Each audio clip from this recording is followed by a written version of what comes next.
Ladies and gentlemen, podcasting since 2005. You're listening to Gamertag Radio. With your hosts, podcaster Hall of Famer Danny Pena, the always opinionated Paris Lilly, and from outside of the norm, Peter Toledo. This is Gamertag Radio.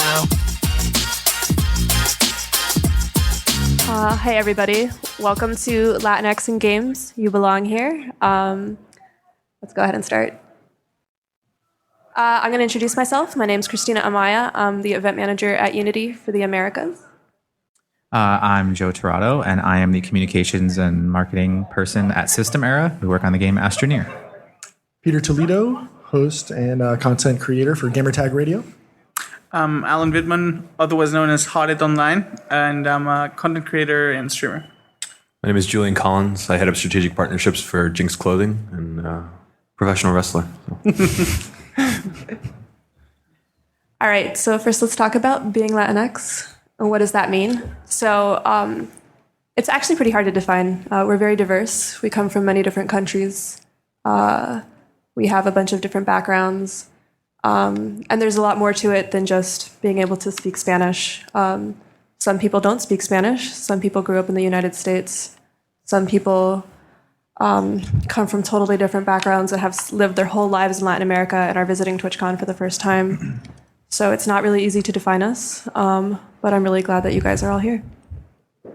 Yeah, I just wanted to start by saying thanks for everyone for being here. And it's a super diverse room, which is awesome. I think it's really important to know sort of and want to know who you are and what makes up your identity, but also not letting that completely define you and pigeonhole you. So I think it's really important to think of all these things and say, hey, maybe I'm not so easily defined, and that's actually okay. So don't worry about having to put that thing on you. Want to add to this part? And we're going to talk about what we face too. We face a diverse subset of issues. A lot of people don't feel that they're heard. I talk a lot to Latino devs, and they don't feel like their games are getting seen. There's streamers that don't feel like they're getting seen. Overall, our community isn't as visible as we'd like it to be, and there's not a lot of initiatives for us that are unified. And so we're really hoping with these panels that we're putting together and our Latino and gaming group to, bring Latinos to the forefront of gaming for everyone. And also right now we're facing issues within the political climate. We're facing issues in our countries. Some of our countries have a lot of turmoil and things going on. I know Alan can speak to that.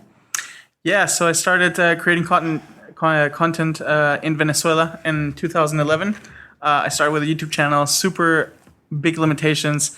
The best internet I could get was 0.9 upload and 5 download. And I, with hyping and all the difficulties, I managed to become one of the best players in the world. And from then on, I created YouTube content. I planned something where I uploaded. I started the upload at 5 a.m. in the morning, and then when I came back from the university at 4 p.m., the video would be done, and then I could finally publish it. And the internet would go out. I had so many difficulties, but I guess the main point is that you can't work through it. And I started in Venezuela with a year and a half of grinding, doing a lot of content, and working my way up. I managed to kind of be here at the point that I'm now, where I'm blessed to come here to events like TwitchCon, BlizzCon, and be heard by different gaming communities, which is amazing. Yeah, I believe it's super important to make sure that it's not just on Twitch, right? It's every platform, every event, whether it's E3, PAX, etc. Need to make sure that we're all represented. Whether you're male, female, transgender, just everything. Just got to make sure that the impetus for getting known and getting our voices out there is most important. Regardless of technology, etc. Just make sure that you're out there networking, communicating, and talking with friends, viewers, family, etc. I also think it's important to think about our past, whether that's here or in other countries. There are a lot of challenges that Latinx people face and have faced for a really long time. And if I think about my family history, people are struggling really hard to make sure that I have opportunities to do the things that I want to do. And so I keep that in my head a lot when I'm facing something. I talked to someone earlier who was talking about making their own content and the things they face, which, I don't even have to think about, which is maybe you're not a resident of this country and you're here and you're trying to do the awesome things that people are talking about. And so we are defined by our struggle in overcoming that. And I think that's really important to think about as you're working through things, is saying, this is an important part of my history, and it's okay to think about that and keep that in mind while you're working. Yeah, and one of the things that I think we want to take away from this panel today is that we are here, the Latinos in Gaming group, we are here to help and support all Latinos and all their adventures in gaming, whether it be as a streamer, as a game developer. We want to connect to the community and get everybody together. So let's talk about our representation on Twitch. So first, I'm going to preface this was taken from Social Stats. So these are the top streamers currently on Twitch. There's no Latinos up there. There's no women up there. I think we should try to change that. But let's talk about in our community what we have. I didn't include some of the streamers here because you see them in front of you, but these are some of the many, many streamers that are Latino that are really big right now. And, I'm not even covering everybody that's out there. I only made room for 8 people, but they're doing a lot, and they're working hard, and they're working their asses off. And there's other people that are up and coming that I want to talk about too. And all of this will be available on a VOD later, so if you want to check it out, I can also send a link out. And these people, were all recommended to me over Twitter about, hey, you should watch this person. Hey, this person is awesome. And I've been watching some of these streams, and they work so hard, and everybody up here works really hard, I think. And one of the things I want to do is make sure that we see these people and we lift them up. As far as my experience goes, I work less on actually creating content on Twitch, but something that I'm trying to keep in mind as a developer is being aware that, when you see 10 people that are the top people represented on Twitch that are the brand, that also starts with the content itself and understanding what you're putting into the content and how you can empower people by positively representing them within the content, within the medium. I think that's really important. And a thing that I always bang the drum on, which is like, I've only been on the development side for a little over a year, but when I talk to developers, it's like, hey, can we think about representing other groups in ways that empower people, writing cool stories and telling cool stories about people who are, or not just one from one group, is going to be really important going forward and expanding. Because if you are a person of color who sees yourself represented, that's going to encourage you to create content about those things and gravitate towards those things. And right now, we don't necessarily have a lot of great examples of that. We tried to do that last talk, and it was like, can we actually find good people who represent the Latinx community in a game or in games? And it's usually a lot of archetypes. So we have to work really hard to make sure that we can change that going forward. Yeah, there are amazing content creators out in Latin America. My co-host, Danny Pena, aka Godfrey, for those that know them, he actually went to the Dominican Republic last year and met up with several content creators there, uplifted them, brought them up onto podcasting, had messages from Aaron Greenberg at Microsoft, to give them a heads up that, hey, your voices are being heard from people as high up as Microsoft marketing execs. So yes, there is a difficulty, especially with people of color, especially in today's day and age, from a social, economic, political, as Christina mentioned earlier. But we want to make sure that everyone here in this room, watching on Twitch or watching a VOD later on, knows that we're all here. Whether it's us up on stage, those watching at home, we are here for you guys and girls. I think it's about really being a part of the community together. A lot of these people that are up here about the up and comers or people who are currently being, the upper echelon or whatever you want to call it on Twitch, YouTube. Being a part of those communities, really being a part of that. You don't necessarily need a sub, follow, or anything like that, but just being a part of the conversation, be a part of the conversation, uplift each other, just be a part of support each other. So not just everyone who else is up here, everyone who's in this room, or everyone who is not in this room. I think that is probably one of the easiest things that you can possibly do, is just be a part of the conversation, ask the right questions, and make your voice heard. Because if all of us come together with one voice, I think that is definitely going to help. With the political climate, all that other stuff that we're kind of talking about up here, we're all together. We're better as one, rather than divided. So. I think to add to that, we are diverse, and I really love that. And I love that we can all support each other in our diversity. And so while we all may be totally different from each other, we're all Latinos, and that's why we're here. So here's some ways to contribute.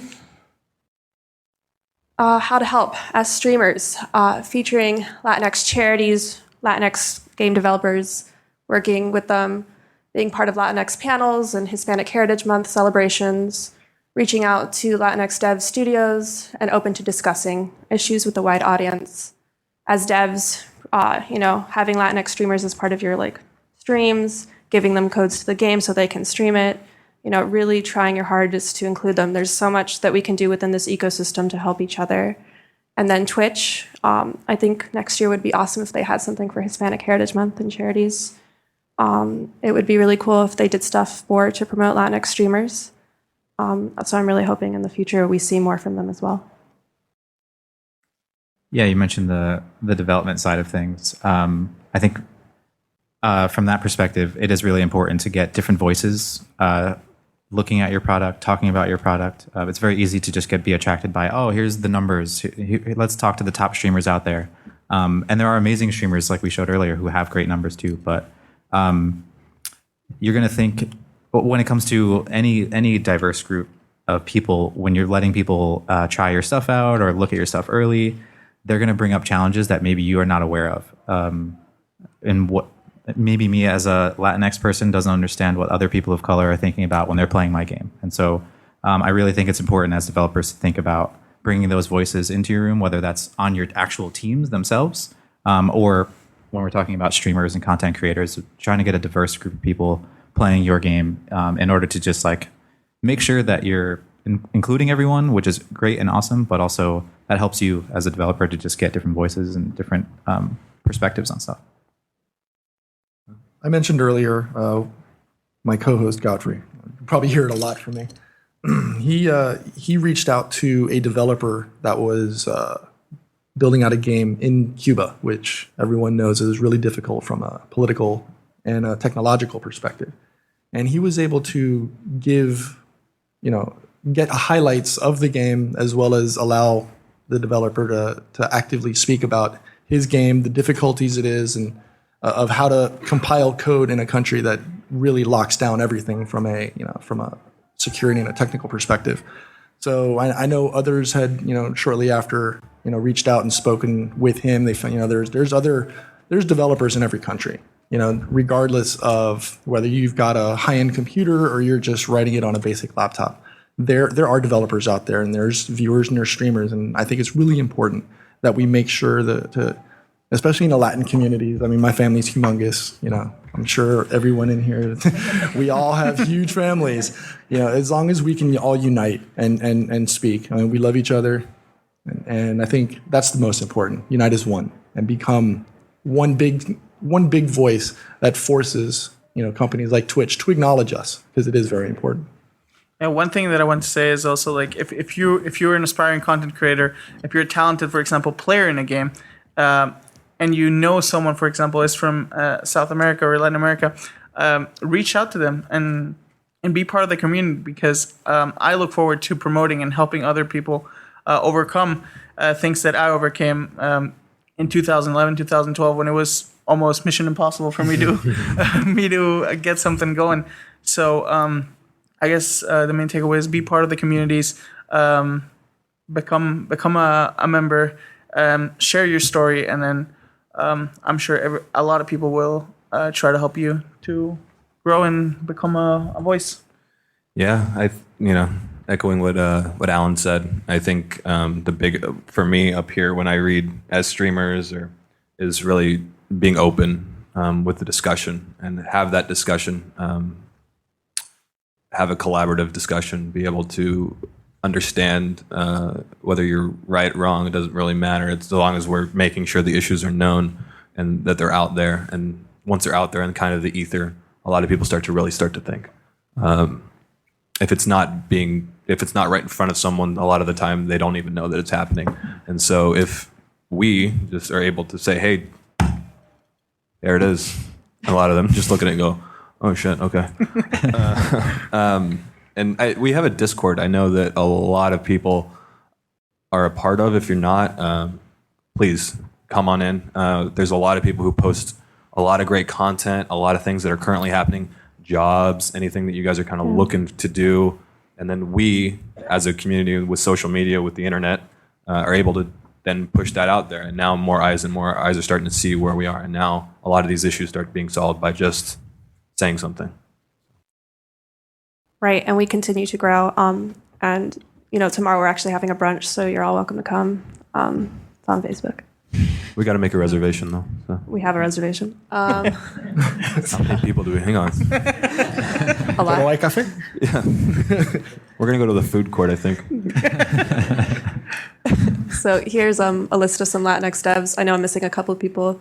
Some of these people I've met personally, and they're running their own little studio out of their house, and it's just a passion project for them, but they love it. Some of these are pretty big studios in Latin America. I'm very privileged that at my job at Unity, I get to work with game developers every day and throw events for them.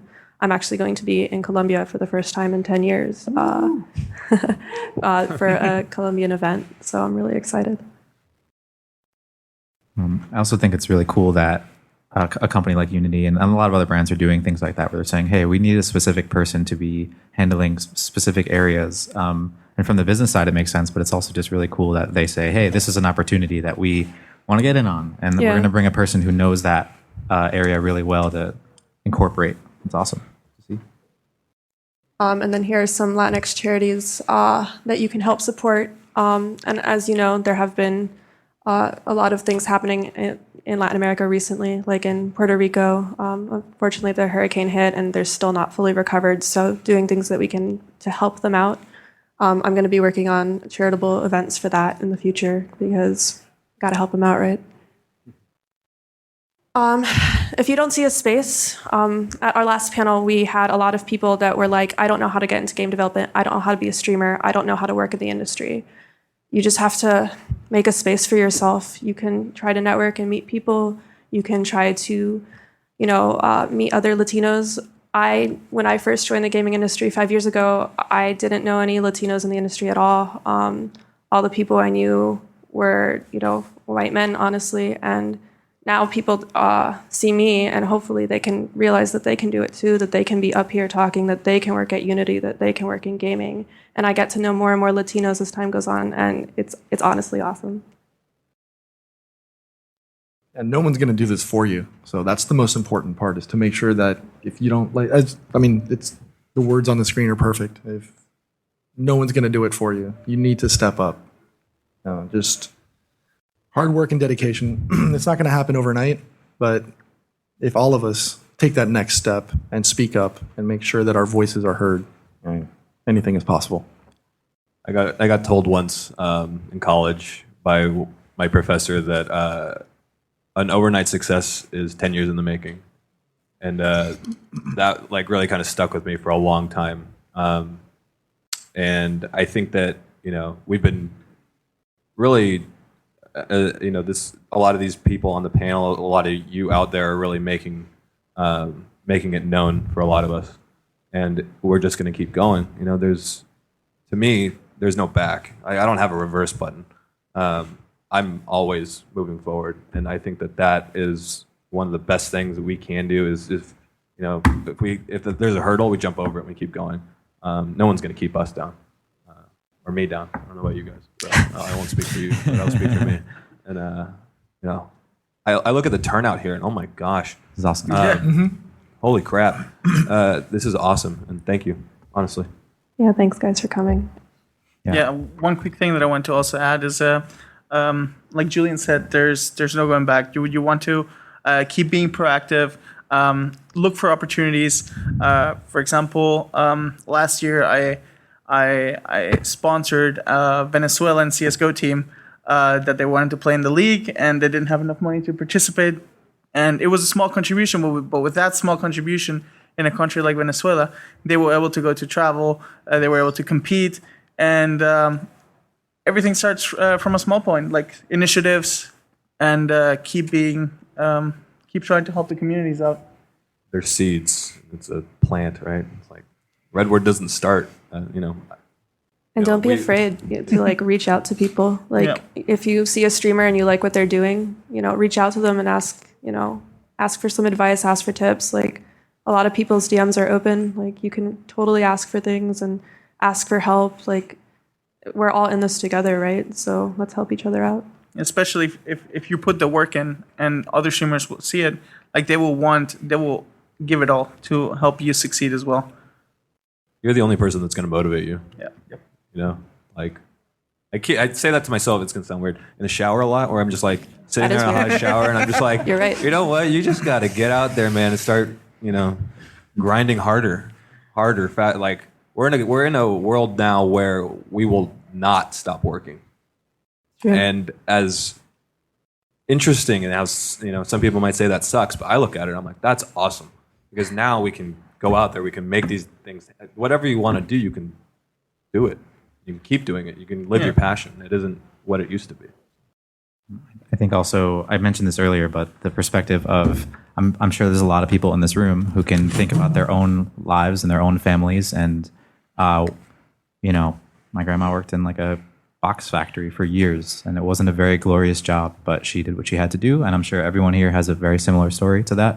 People did what they had to do in order to make sure that their families and everyone was good. And so I think that's all part of us, as in a part of our identity. And I think it's really something that you should keep in your head when you're moving forward, that there's definitely a lot of challenges. There's definitely a lot of hurdles, but we as a group, as a very diverse group, have that experience behind us, and it's in our blood. So, yeah.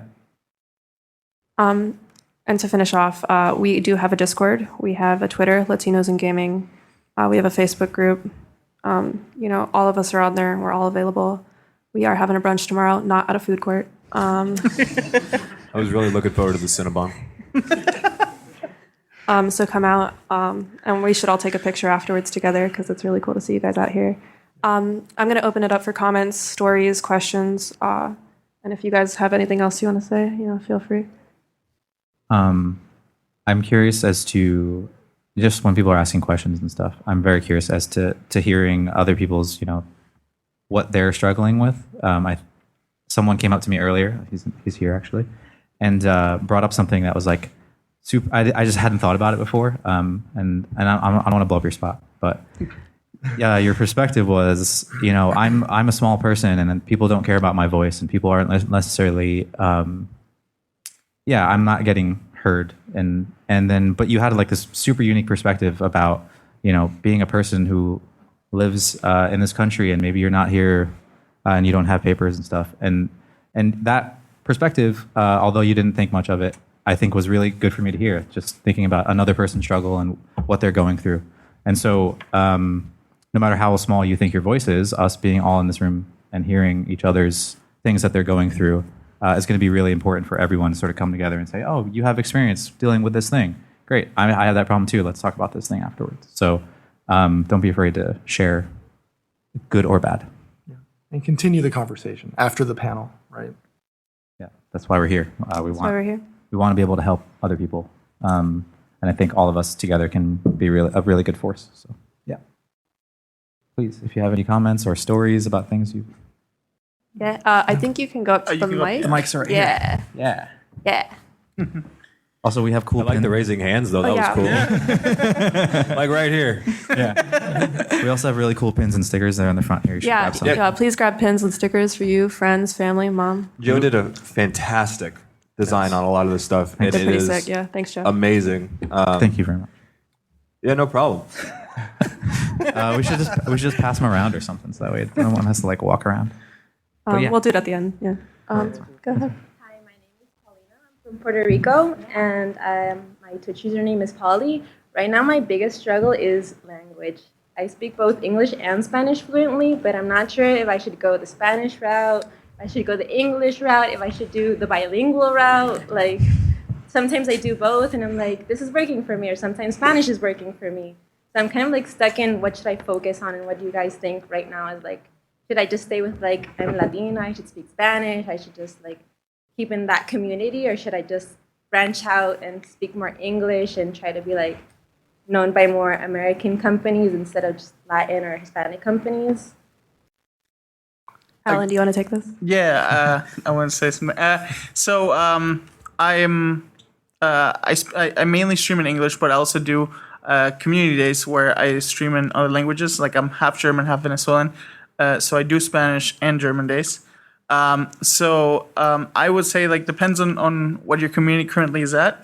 I'd say definitely still cater to the community that you've built, but don't be afraid to branch out. You can have days where you speak English, where more people will join your community and be like, oh, this is really cool. And then for the days that you still speak Spanish, they will come and they'll be like, okay, I might not understand, but I really like your community and I will support you no matter what. So it's all about just keeping in touch with your community, see what it's like, and then just don't be afraid to branch out and try to widen your community. Stay unique. Be you. I think that's the most important part, right? I mean, because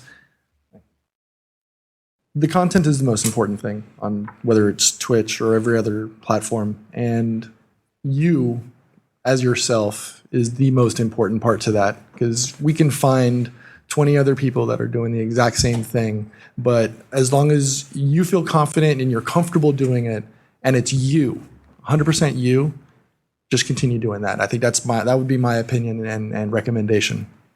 And from a marketing perspective, you're a pretty valuable asset. You can sell a game to both the Hispanic community and Spanish speakers and English speakers. So if I see you streaming in both languages, I would definitely consider you.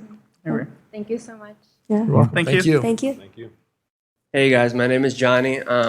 I'm just starting up this streaming, right? My question is though, Latino parents, they don't. Oh yeah. They don't support you in what you want to do. No matter, at first it was culinary for me, and they were like, "Oh, you're not gonna be a good." I did it, and then once they saw success, they're like, "Good job, mijo." You know what I mean? Yeah. So my question is, how do you move on the point? Because my parents hate video games. They just despise it. They don't like me playing at all. How do you move to that point where you're like, you kind of move on, but you still have their support, or how do you explain it to them to support me? That's all I need, just your support. As for parents, I can speak to that. So I went to school for political science, and my parents were like, "What the heck are you doing?" No, they didn't understand at all why I wanted to work in gaming.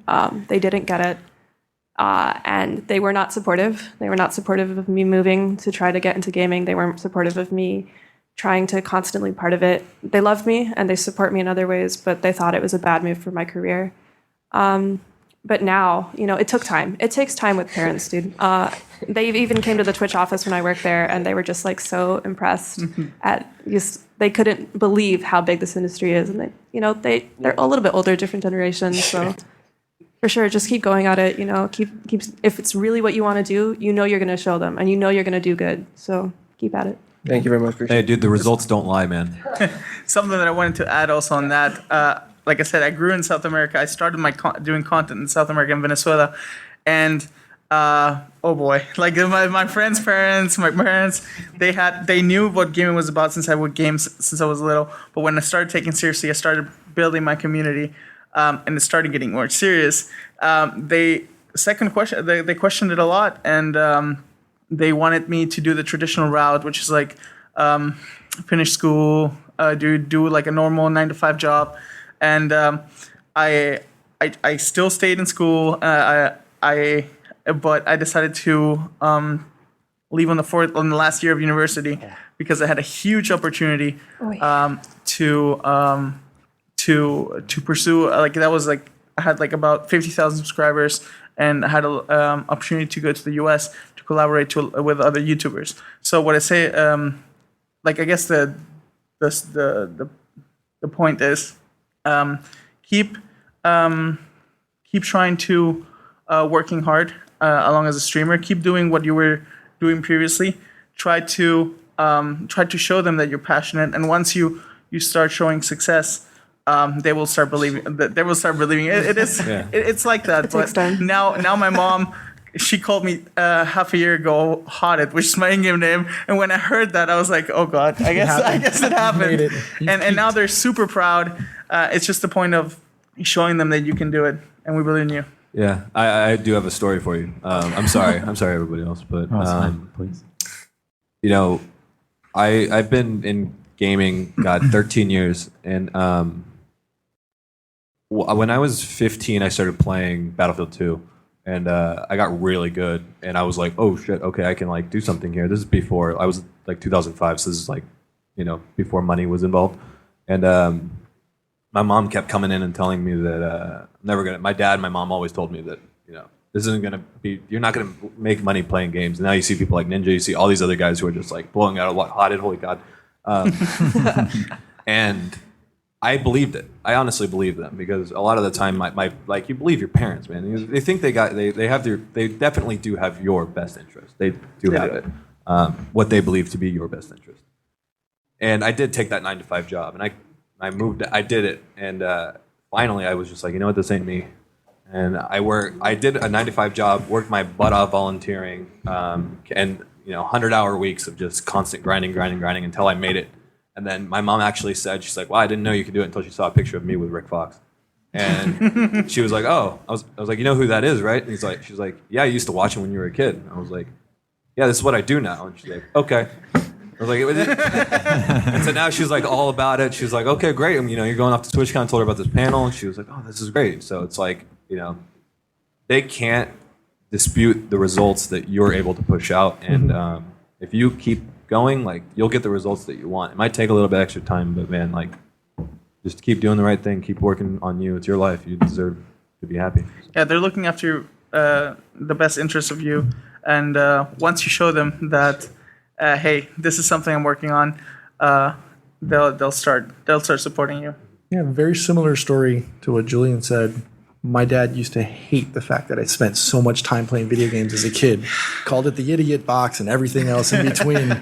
And a couple of years ago, I was in the newspaper for video games, and like he bought 10, 15 copies of the newspaper. He was like, "Oh my God, this is my son. He's doing this, and it's in video games." And it wasn't until then, it took 30 plus years for that to happen, for that light bulb to click that said, "Wow, my son can do something with video games." All that time that he spent is actually, helping. It actually did something. On top of that, having my son, trying to now follow in, the video game industry. He wants to be a caster, for League of Legends and stuff like that. He's actually taken that next step, and he's done casting events for college league and esports teams. So at the end of the day, if you have a problem with it, maybe bring your parents on the stream. Yeah, I think that's actually the really, really important thing to also think about is that you can't just assume that they're never going to get it. Hi, Mom. My mom gets it now, and it took some time. She's a bit younger, so it was a bit easier. But it's your family, right? And so they're always going to. I think Julian raised a good point, and Alan raised a good point that they're looking out for your best interests. But at the end of the day, if you're really passionate about it and if you're showing them that you really care about it, I think it's going to be a much easier thing to sort of float with them. It's not like, I don't know you, but maybe like tomorrow you're like, "Oh, I want to do this other thing." But show them that you're really serious about it, and your family is going to support you. Hi, my name is Mario. I'm a streamer as well as Dante's Sprack. It's gonna be kind of like the same question as the other girl. My streams are in Spanish, but since I live in New Mexico, how does that affect my viewership? like, is there a way to actually like to, I don't know, like to either integrate like English and Spanish, but not lose your main audience? Because for me, Spanish is the one that I go for. Right. I think with the beginning of like the introduction of tags now, you can actually mark your stream in specific, saying it's an English speaking or Spanish speaking. Put both up there because viewers are actually going to look for that. They're going to look for content that's tailored to them.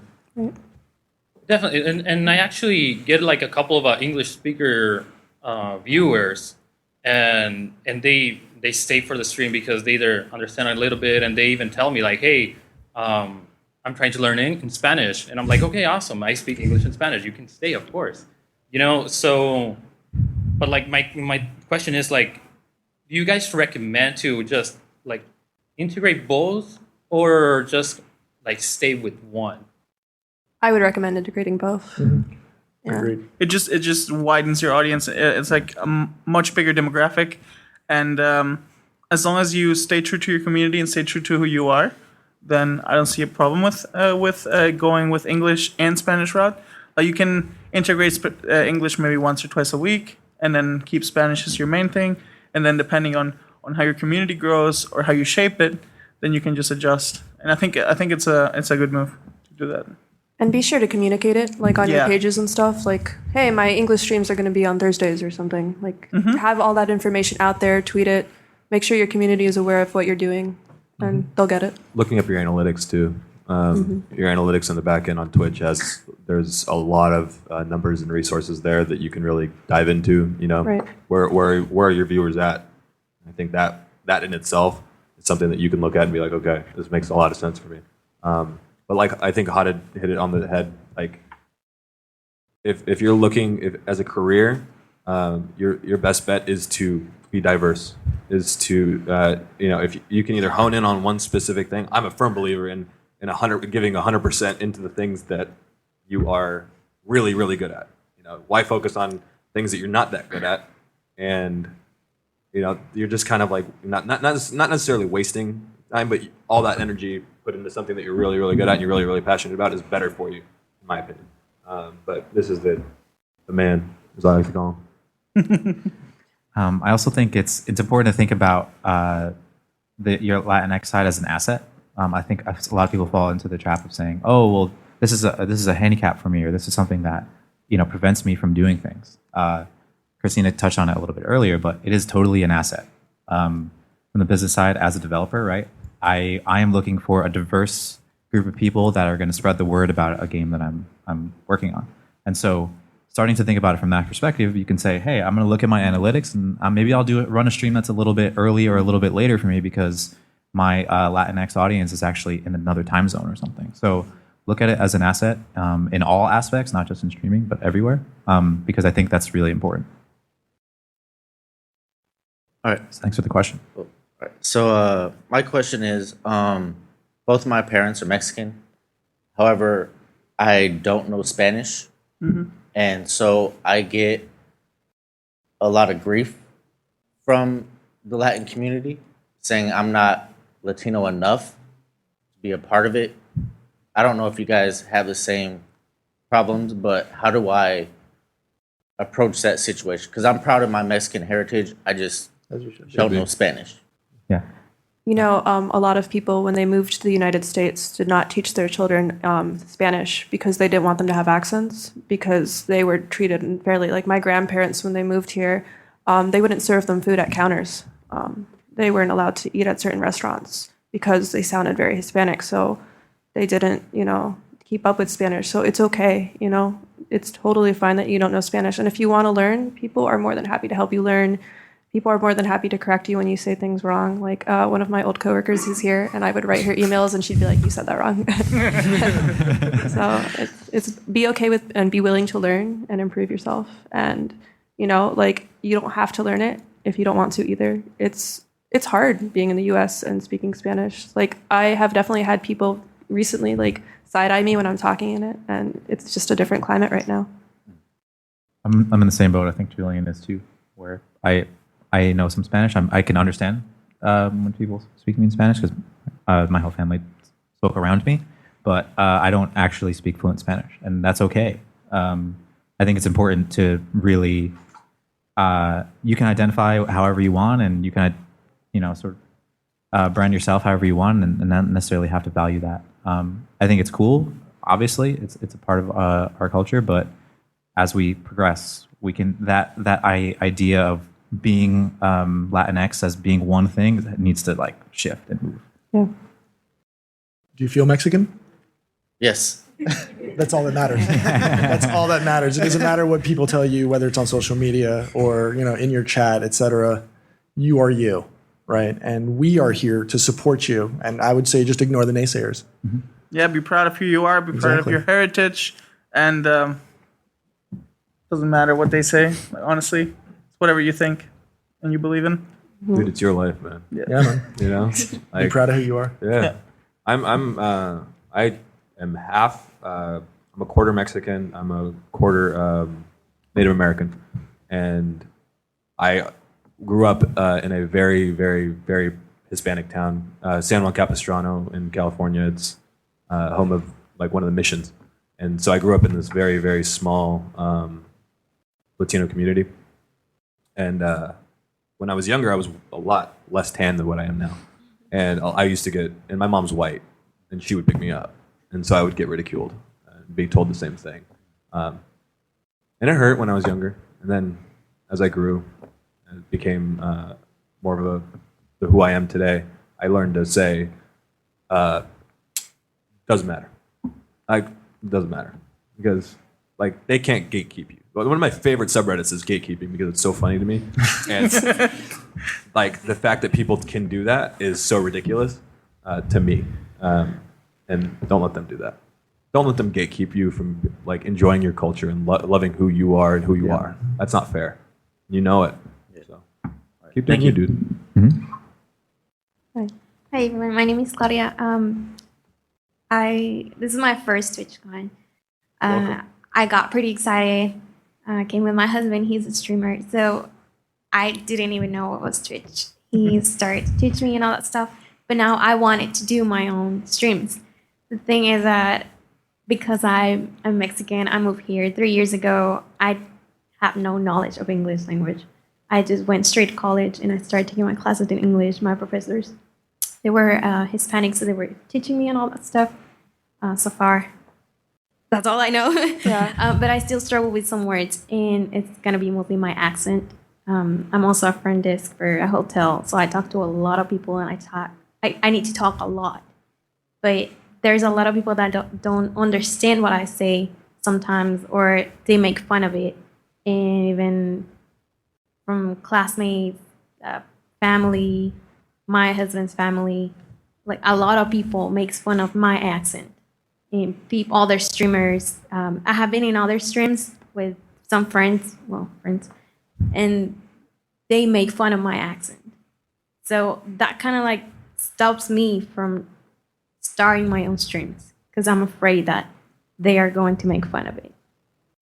What do you know? I don't know. First of all, I'm just going to say personally, I'm maybe speaking for everyone, very proud of you for just doing that and coming out of your shell and doing that. I think, yeah.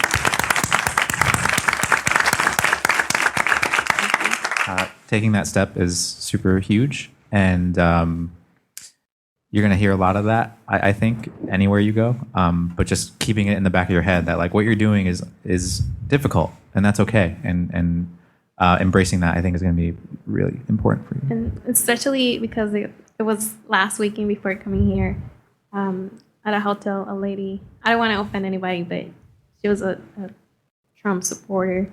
Mm-hmm. She started yelling at me in front of everyone. She threw stuff at me at the front desk, so I was just like, oh. For what it's worth, your accent's absolutely beautiful. Yeah. It's what makes you you. Really good. For only being 3 years, that's amazing. Your English You've is done an incredible. amazing job. Thank Yeah. you. And at the end of the day, and those friends, they're not your friends. If they're making fun of you, they're not real.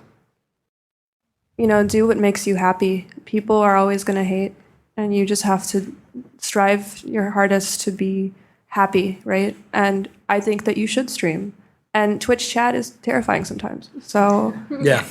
ignore them.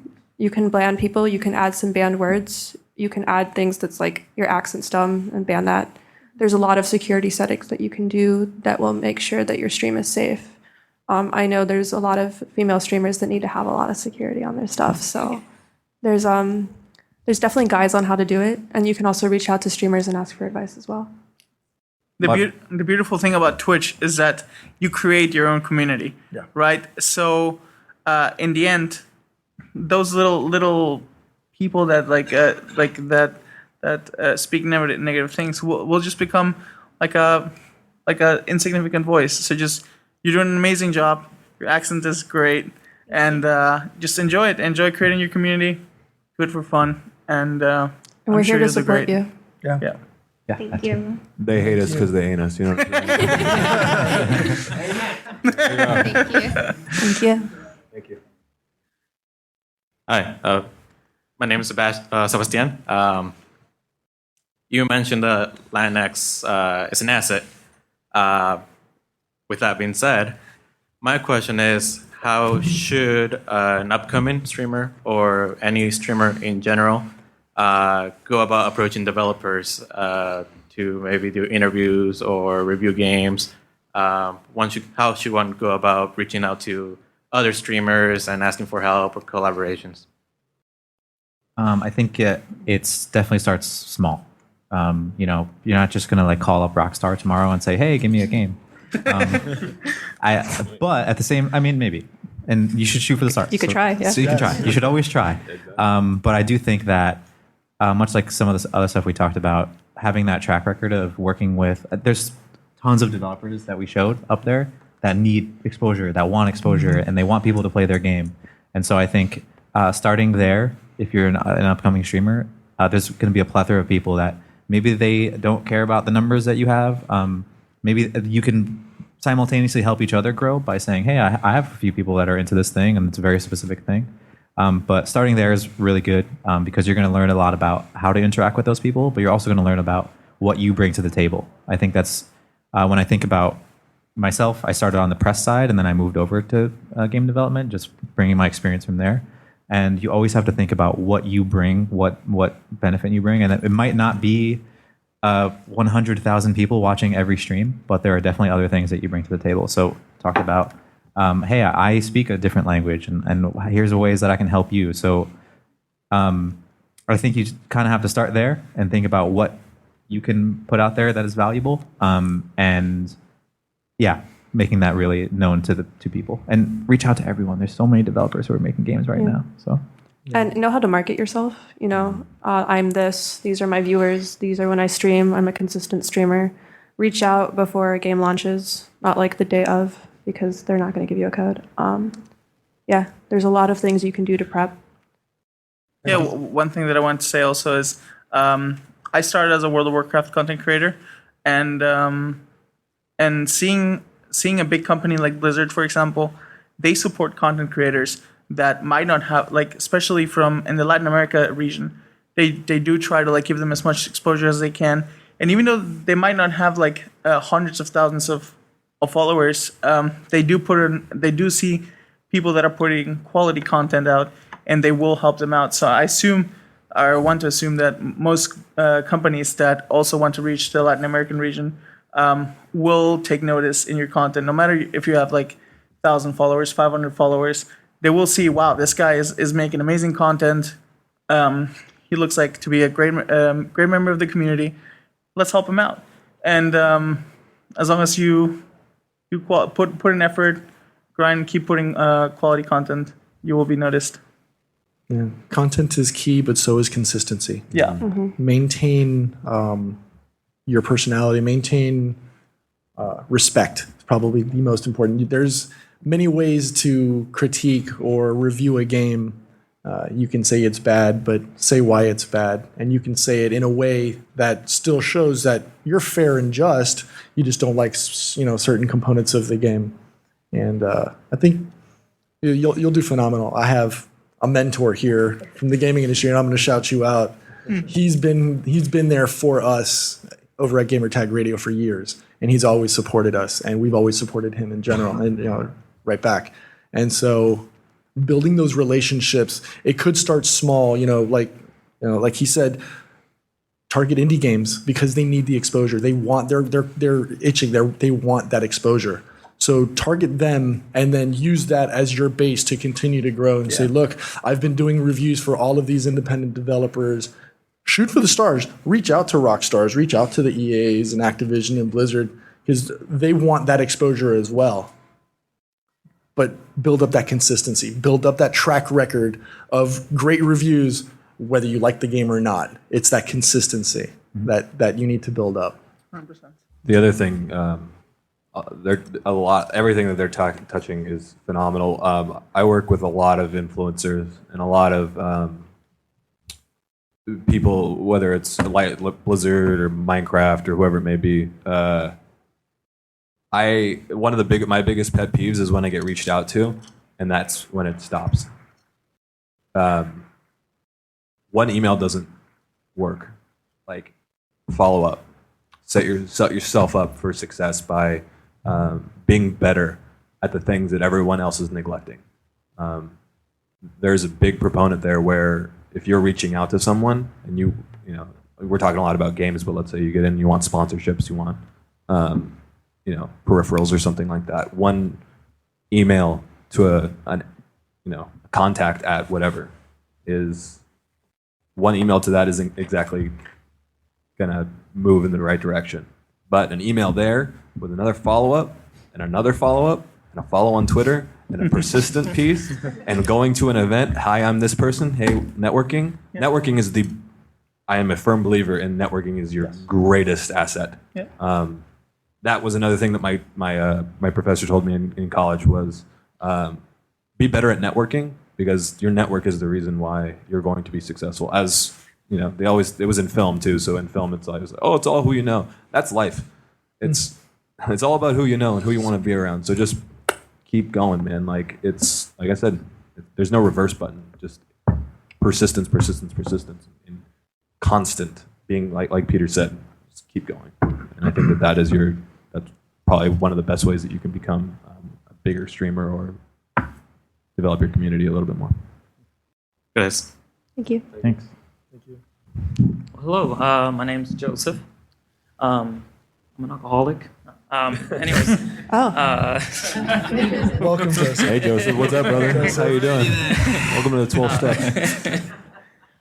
I'm as well from Puerto Rico. And I know we're all, proud of our flags, but I feel like Puerto Ricans are just, it's everywhere.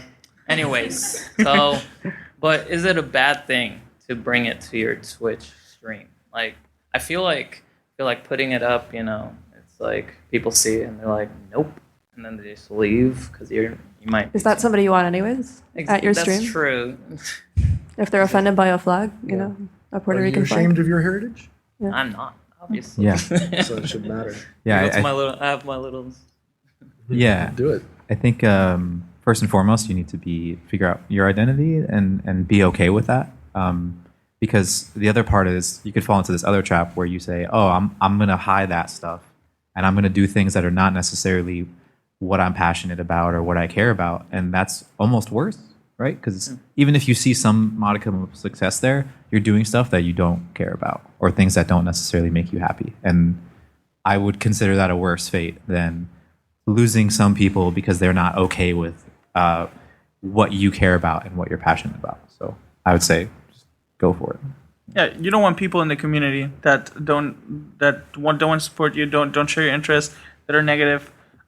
You shape your community, and if you want, like, I hope you're proud of your heritage. Show it, and like people will like it.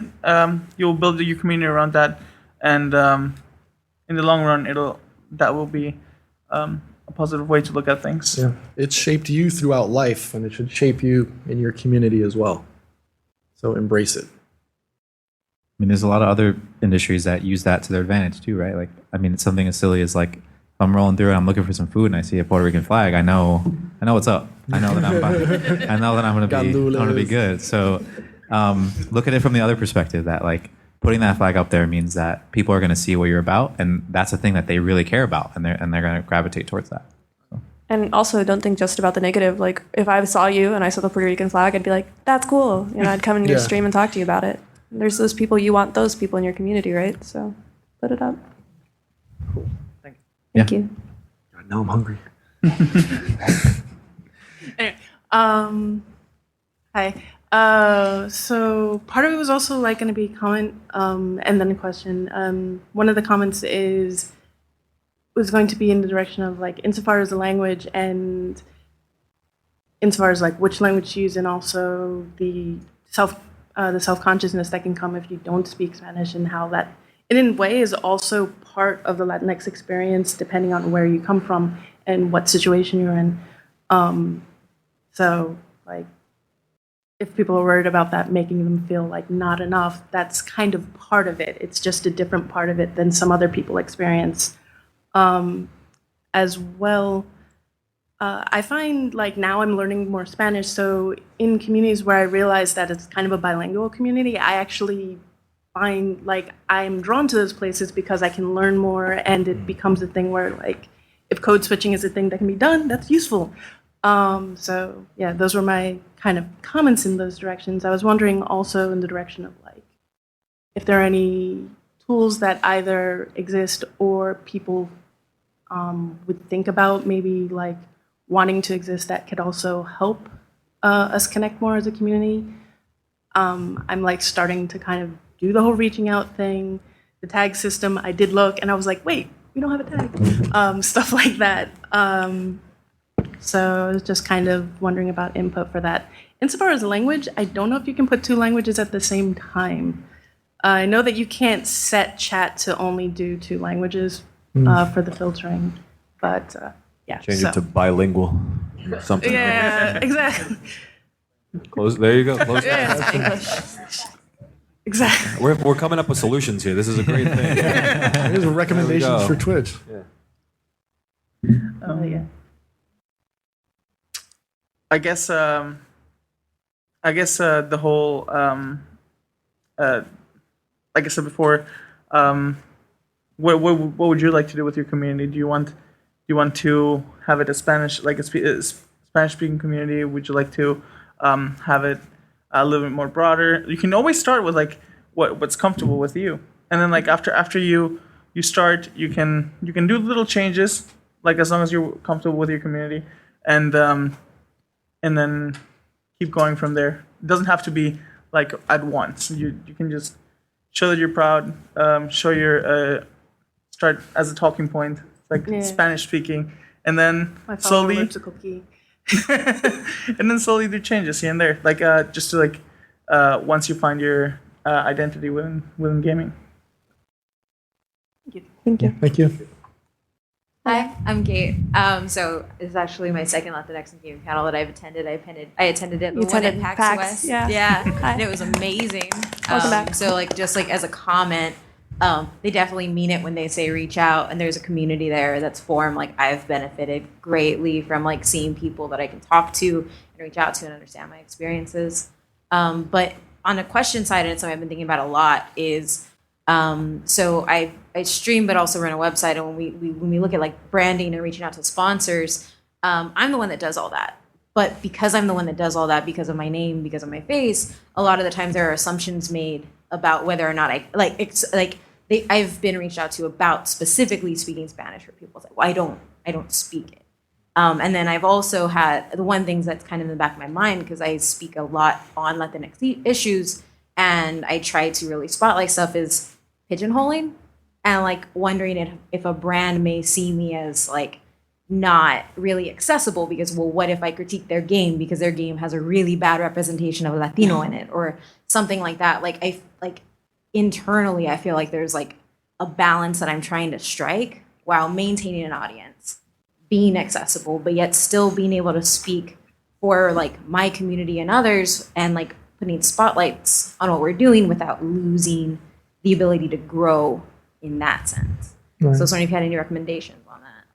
I think the best way to do that is to be honest. And I mentioned this earlier to another question asker, but there's a time and place, and there's a way to say it.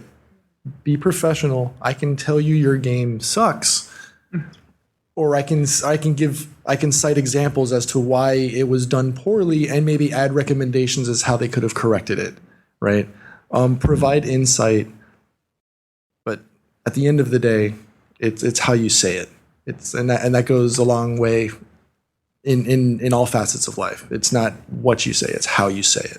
And I guess too, like, would that extend to, like, if say I critique one game, but then now because I have critiqued something, like, will other companies be like, oh well, we may have done something wrong, so well I don't want to put that in front of them because now they may say something, whether it's like positive or negative. Like, yeah. So most of my time was spent doing press stuff before I worked on games, and the biggest thing that helped me was putting very as like an actual thing for you is being very clear in a very concise way about the things that you offer, and being really clear about those.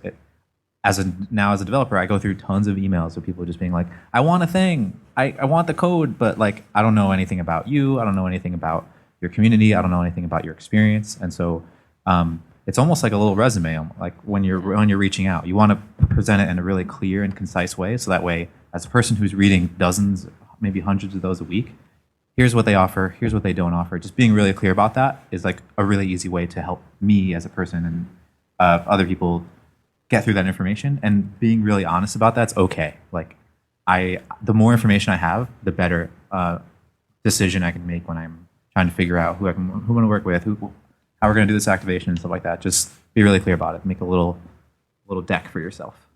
Yeah, and it's like I've worked with several publishers, and it's 100% okay to give your honest opinion, but it's all the way like how do you convey it? How do you structure it so you don't seem like offensive? Like you can 100% say this is wrong, or I think it could be better, and then you give out like sort of like a solution or like just your feedback, and it's all the way how you shape it. Like and then developers want to improve your game. Like they are looking for criticism, for feedback. Mm-hmm. So as long as you do it in a proper way, I don't think any developer will have issues with reviewing games. It's the approach. It's like both Peter and Alan said. I think as long as you're not going out there publicly being abrasive and you know. One thing I don't like is when people bring up a complaint without a solution. It's like it's okay. Okay, I get it. What do you want to do? You know, what should we do? Because honestly, it would be bringing up a great point if you know that particular scenario happened. Let's see, a Latino person was being misrepresented in a game.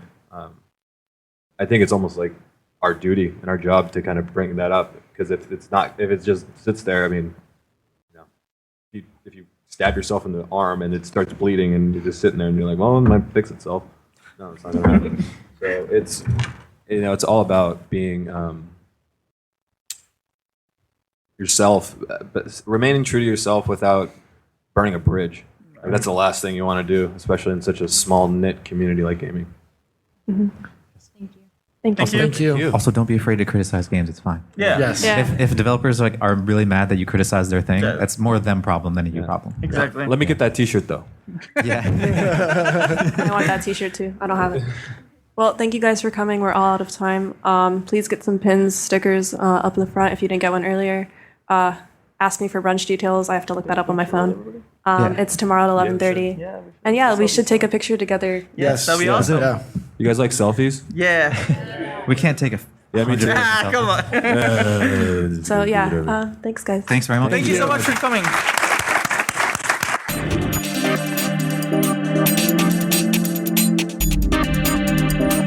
Thanks for listening to Gamertag Radio. Be sure to like us on Facebook and follow us on Twitter.